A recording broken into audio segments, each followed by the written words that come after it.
광고 드렸던 것처럼 이제 우리가 룻기 말씀 한동안 이제 살펴보게 되는데요. 장수로는 4장밖에 안 됩니다. 짧지요. 그렇죠?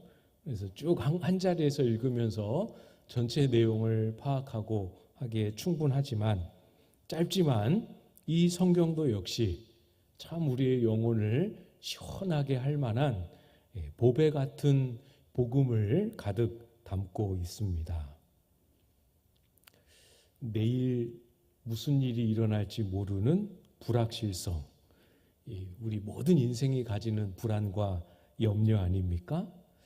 또 과연 이 어려움을 통과할 때마다 과연 다시 웃을 수 있는 날이 내 인생에 또 찾아올까 싶은 절망과 아픔이 끊일만 하면, 잊힐만 하면 또 찾아오는 이런 연속된 걸음 속에서 과연 하나님을 바라보는 믿음이라는 게 무엇인가?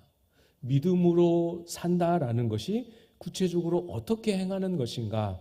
아주 생생하게 이 룻기 말씀을 통해서 우리에게 가르쳐주고 계시죠. 그런 기대하는 마음을 가지고 어떻게 이 룻기라는 성경이 시작하고 있는지 같이 한번 살펴보도록 하겠습니다. 먼저 1절 말씀을 보시면 사사들이 치리하던 때에 그 땅에 흉년이 드니라.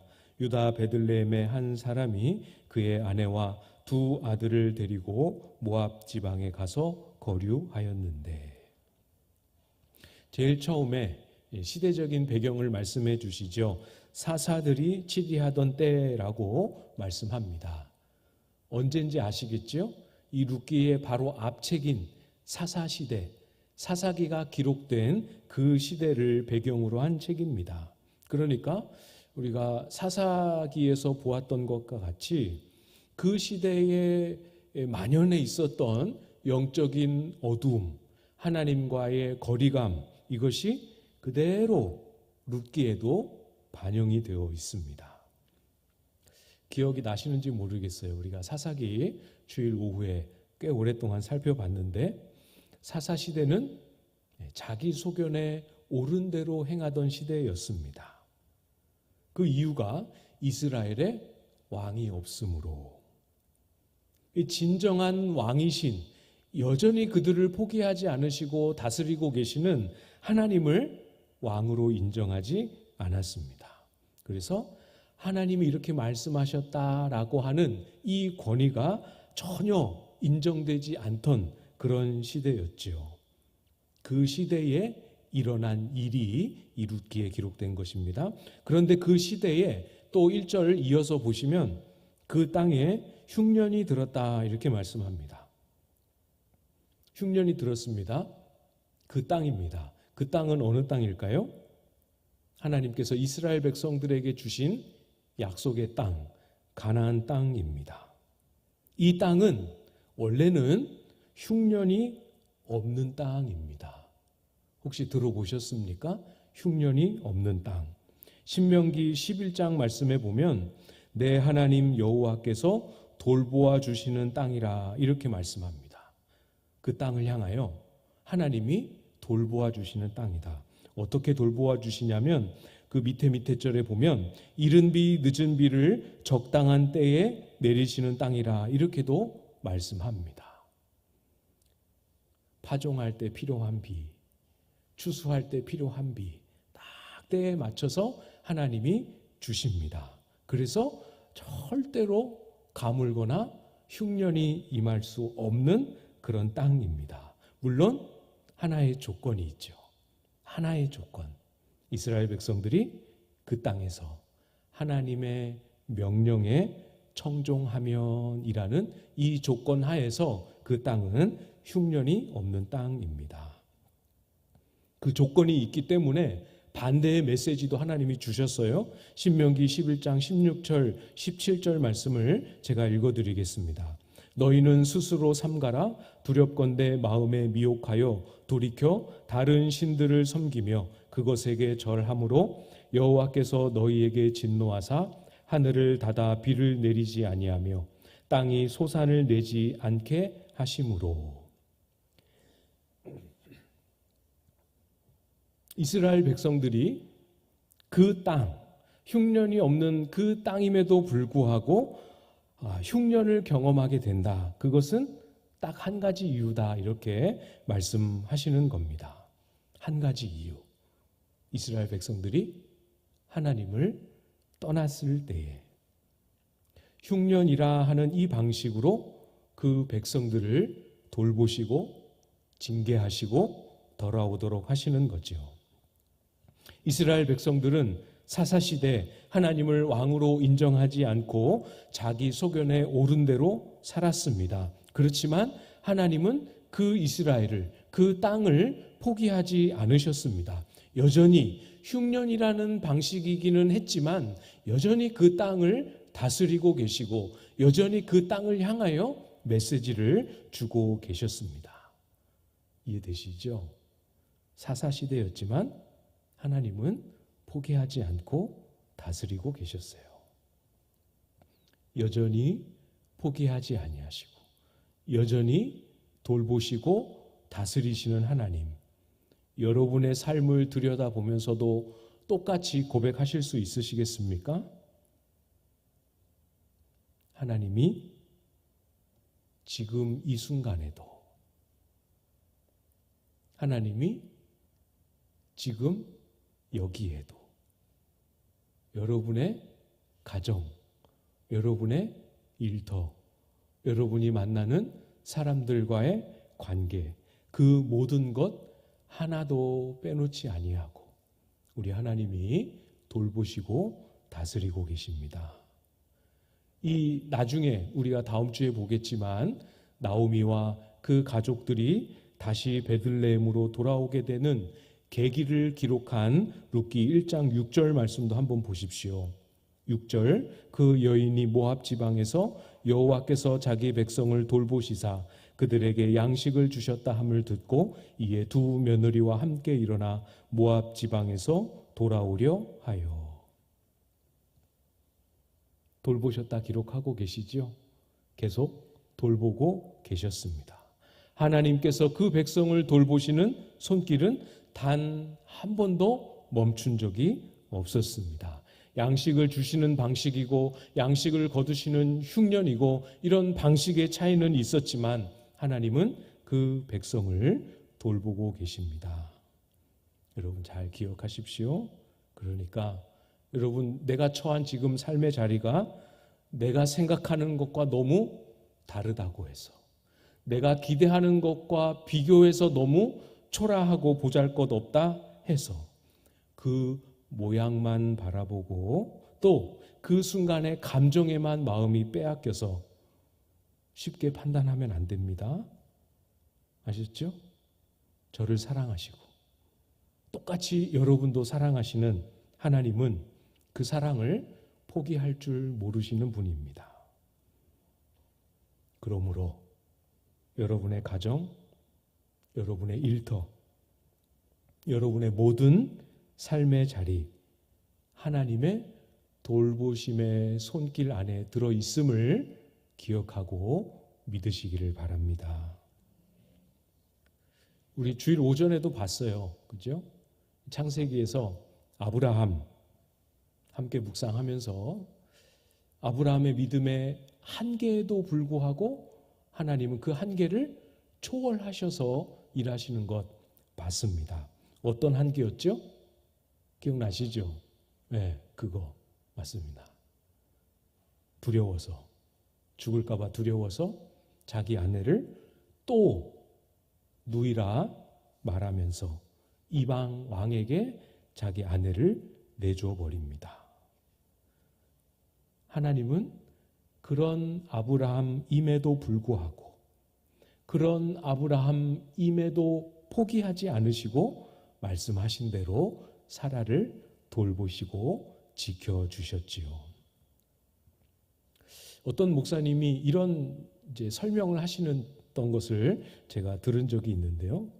출애굽한 이스라엘 백성들에게 광야에서 하나님이 만나를 먹이지 않으셨습니까? 이 사건을 설명하면서 이렇게 표현하셨어요.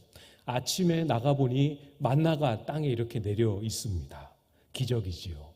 처음 그 만나를 보고 명령하신 대로 만나가 내렸음을 확인하고 그 만나를 거두어 올 때는 그 만나 누가 주신 겁니까? 네, 하나님이 주신 거죠. 이제까지 한 번도 그런 적이 없었는데 그날 아침에 만나가 내렸으니 하나님이 말씀하신 대로 내렸으니 하나님이 주신 것이라 여겼지만 그게 이틀이 되고 일주일이 되고 한 달이 되고 이렇게 시간이 지나가면 지나갈수록 하나님이 주신 것이다 라고 생각하지 못하게 된다. 우리처럼요. 이렇게 설명을 하셨습니다.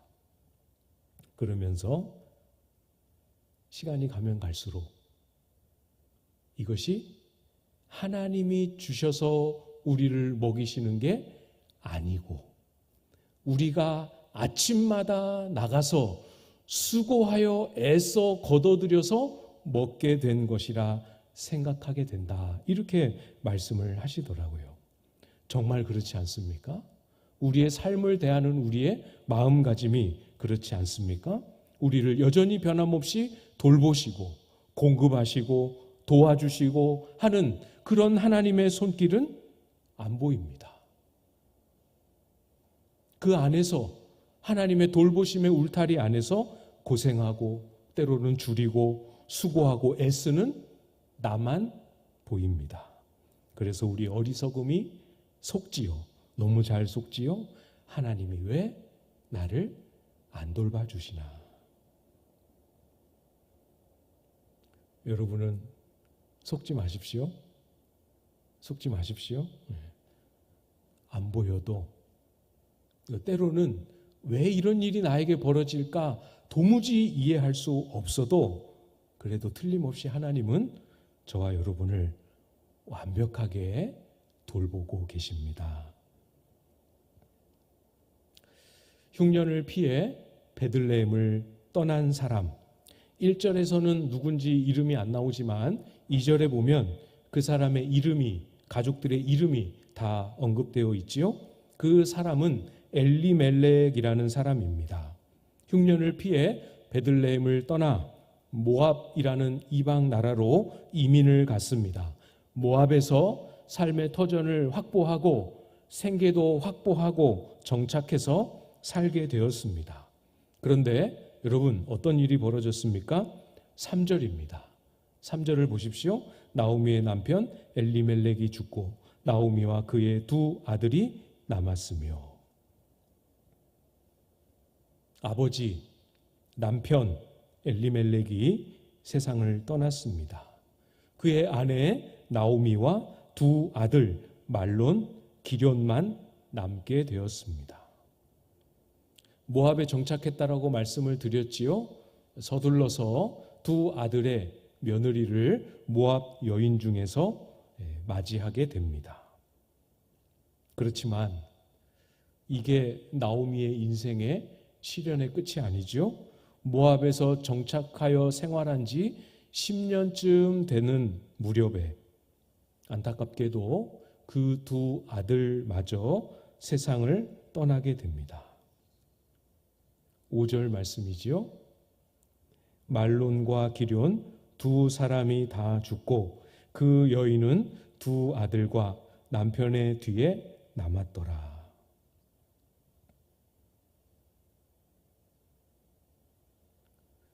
정말 이게 상상할 수 없는 고통의 세월을 나오미는 만나고 있지요.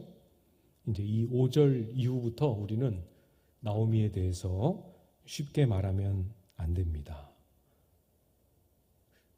이런 아픔과 고통 여러분 안 겪어 보셨지요? 꼭 이만큼의 큰 고통이 아니라 할지라도 이 사람이 어떤 아픔과 큰 고통 속에 처해 있으면 지금 그것으로 인하여 통증을 한참 앓고 있기 때문에 고통스럽기 때문에 어떤 말도 그에게 정답이 되지 못할 위험이 굉장히 높습니다. 맞는 말이어도 전혀 도움이 되지 못하고 정말 맞는 말임에도 불구하고 올바른 의도로 했음에도 불구하고 오히려 그 영혼을 더 상하게 하고 더 병들게 하는 경우들을 많이 보게 됩니다. 무슨 말씀인지 아시죠? 누군가 너무 힘든 일을 막 겪고 있습니다. 그럴 때 도움을 준다고 옆에 가서 기도 안 해서 그런 거야. 회개하지 못한 죄가 있어서 그럴지도 몰라. 뭘 회개 안 했는지 한번 돌아봐. 여러분, 그렇게 하면 안 됩니다. 아시죠? 그렇게 안 하시죠? 네. 나오미가 모압으로 온 것이 잘못이어서 이런 일을 만났다. 모압에 왔음에도 불구하고 자신의 행동을 뉘우치며 회개하지 않아서 이런 일을 겪었다. 모압에서 여인을 며느리로 맞아서 이런 아픈 일을 만나게 되었다. 그렇게 말하면 안 됩니다. 아니죠. 물론 성경이 그런 이유 때문에 하나님께서 그 아들들을 데려가셨다 이렇게 기록하면 몰라도 그렇게 기록하여 우리에게 말씀해 주시기 전까지는 우리 그렇게 말할 수 없습니다. 본문이 말씀하고 있는 것만 잘 주목해서 보십시오. 나오미가 그 흉년을 피해서 도착했던 모압 땅은 안타깝게도 상실의 반복을 경험하는 고통의 땅이었습니다. 여기서 나오미는 모든 것을 다 잃어버렸습니다. 고통의 크기와 고통의 내용만 조금 바꾸어 보면 사실은 우리의 경험, 우리의 인생과도 굉장히 많이 닮아 있지 않습니까? 우리의 인생이 큰 주기 안에 반복되는 것을 가만히 들여다보면 상실과 잃어버림의 연속이 긴 주기로 반복되어 있지 않습니까? 얻으려고 발버둥을 칩니다. 그래서 얻은 것 같습니다. 성취한 것 같고 손에 쥔 것 같지만 조금만 지나보면 약해지고 사라지고 이루어져 버립니다. 새롭게 만나고 또 채워지는 것 같으나 조금 더 지나보면 새롭게 만났을 때의 기쁨보다 더 큰 아픔으로 떠나보내는 날을 만나게 됩니다. 잠시 우리에게 큰 즐거움과 웃음의 때가 오지만 금세 다시 울어야 할 날들이 우리 앞에 다가오게 되지 않습니까? 그런 우리의 인생과 정말 많이 닮아 있지요. 목사님, 원래 인생이라는 게 있다가도 없고 없다가도 있는 게 인생 아니겠나요? 일면 그것도 긍정할 수 있는 부분이 있지요. 그런 경험들이 우리에게 틀림없이 있는 건 사실입니다. 그렇지만 여러분, 성경은 그렇게 말씀하지 않습니다. 우리가 이 땅에서 살아가는 삶을 훨씬 더 냉정하게 모든 포장되어 있었던 것을 다 거두어서 인생의 본질을 직면하게 해주시지요. 디모데전서 6장 7절 말씀입니다. 제가 읽어드릴게요. 디모데전서 6장 7절. 우리가 세상에 아무것도 가지고 온 것이 없음에 또한 아무것도 가지고 가지 못하리니. 잘 보십시오, 여러분. 세상에 우리가 가지고 온 것이 없습니다. 아무것도 가지고 온 것이 없습니다. 이 땅에서 얻은 것, 이 땅에서 내가 간직하고 있는 것, 내가 누리고 있는 것 전부 내 이름으로, 내 명의로 되어 있지만 아주 한시적일 뿐입니다. 언젠가 그 때가 되면 아무리 법적으로 내 것으로 이름이 되어 있다 할지라도 강제로 내 가족의 이름으로 바뀌게 되는 날이 오지 않습니까? 그걸 원치 않는다고 다 현금으로 인출해서 내 무덤에 보관한다고 그것을 내가 가지고 갈 수 있는 것이 아니잖아요. 그렇지요? 이게 인생이다. 성경은 말씀하십니다. 잠시 우리에게는 길어서 영원 같아 보이지만 잠시 나에게 허락해 주시고 잠시 나에게 맡겨 주셔서 내 곁에 머물고 있을 뿐 아니겠습니까? 이것이 우리의 인생의 출발점입니다. 0에서 시작했습니다. 그렇기 때문에 또 분명히 말씀하셨지요. 아무것도 가지고 가지 못한다. 그래서 인생은 이 땅에서 아무리 많은 것을, 아무리 진귀한 것을 소유했어도 모든 인생은 똑같이 공평하게 다 내려놓고 다 벗어버리고 가야 합니다. 그래서 우리 인생은, 특별히 성도는 이 땅을 살아가면서 크고 작은 아픔과 고난을 통과하며 주님 앞에 곧 만나게 될 그 때를 준비하고 연습하는 것이죠. 무슨 연습입니까? 잃어버림의 연습입니다. 작은 잃어버림을 통하여 큰 충격과 상실이 아니라 우리가 주님 앞에서 부름받은 그 부름을 향하여 나아갈 때 아무것도 가져갈 수 없는 잃어버림의 연습이지요. 이 잃어버림의 연습을 통하여 하나님은 우리가 무엇을 배우기를 원하시겠습니까? 어차피 잃어버릴 것이니 다 내려놓자, 무소유를 배우기를 원하시겠습니까? 아니지요. 무엇을 배우기 원하시겠습니까? 이 땅의 것을 전부라 여기지 말고 본향을 바라보고 본향을 사모하는 연습을 우리에게 얻게 해주기를 원하시지요. 히브리서 11장 15절 16절 말씀입니다. 그들이 나온 바 본향을 생각하였더라면 돌아갈 기회가 있었으려니와 그들이 이제는 더 나은 본향을 사모하니 곧 하늘에 있는 것이라. 이러므로 하나님이 그들의 하나님이라 일컬음 받으심을 부끄러워하지 아니하시고 그들을 위하여 한 성을 예비하셨느니라. 본향입니다. 본향. 근데 우리의 본향은 이 땅에 있지 않습니다. 여기에 있지 않아요. 그래서 우리가 경험해 본 적도 없고 본향에 살아본 적도 없습니다. 우리가 나온 곳도 사실은 본향이 아닙니다. 그러나 분명히 약속된, 분명히 우리를 위하여 예비하셨다 말씀하신 더 나은 본향을 사모합니다.